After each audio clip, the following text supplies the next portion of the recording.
Start. Hi guys, तो देखो हमें जई રહ્યા છે મેલડીમાં એ તો પછી જઈએ છીએ તો જઈને કર મળી ચલો। तो गाइस हमें मेलडी में जता છીએ।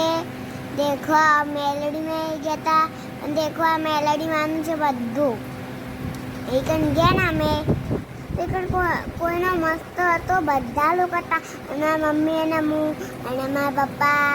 तो गाइस देखो अब हमें मेलडी में आया है तो चलो मेलडी में दर्शन करवा।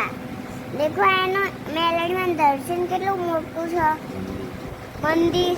હાય ગાइस देखो અમે જઈ રહ્યા છે યુનોસ અને હવે અમે જઈ રહ્યા છે યુનોસ કેમ જઈ રહ્યા છે કેમ કે આજ પાપુ જોડે આપણે જવાનું છે એના માટે। તો હેપી બી આવવાની મારી ફ્રેન્ડ જે મારી ફ્રેન્ડ બી હેપી હતી એની એ બી આવવાની છે મારા સંગાત। આજે ગુરુ પૂર્ણિમા અમે જઈએ છીએ એટલે બાપુના દર્શન કરવા માટે। બાપુના દર્શન કરવા માટે। તો ચલો